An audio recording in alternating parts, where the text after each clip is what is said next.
有没有小伙伴特别想吃蛋糕，但是又害怕长胖？今天咱们做一个低卡又好吃的酸奶巴斯克蛋糕，而且还不需要打发，特别的简单，不用担心在减脂期吃了会发胖哦。那我们一起来做吧。准备浓稠的酸奶450克，这个酸奶是我自己做的，没有加糖。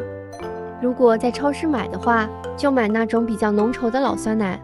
打入2颗鸡蛋，用蛋抽把它们充分的搅拌均匀。我自己做的这个酸奶比较浓稠，而且里边没有加糖，所以要多搅拌一会，直到最后搅拌至光滑无颗粒就可以了。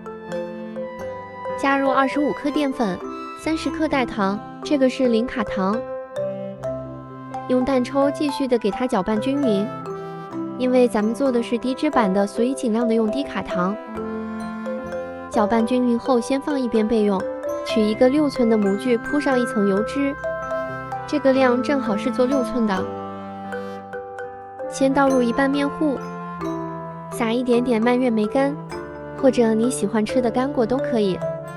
剩下的另一半面糊放入5克抹茶粉，因为我比较喜欢吃抹茶，所以放了一点抹茶粉。最后给它充分的搅拌均匀就可以了。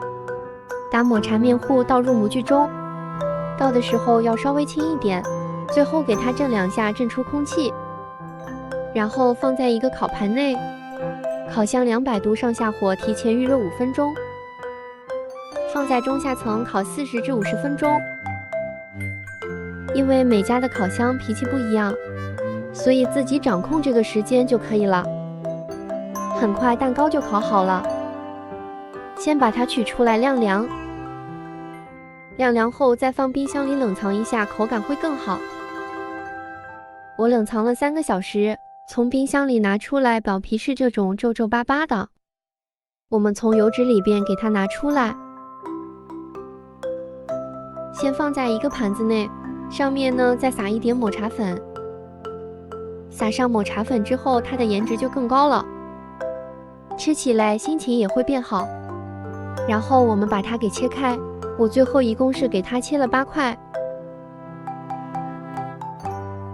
我们先拿一块看看里边怎么样，颜值还是很高的，看着和蛋糕店里卖的芝士蛋糕有点相似。还是来尝一下吧，因为是酸奶做的，所以第一口下去是酸奶的味道，加上淡淡的甜味，还有抹茶的味道，还是挺好吃的。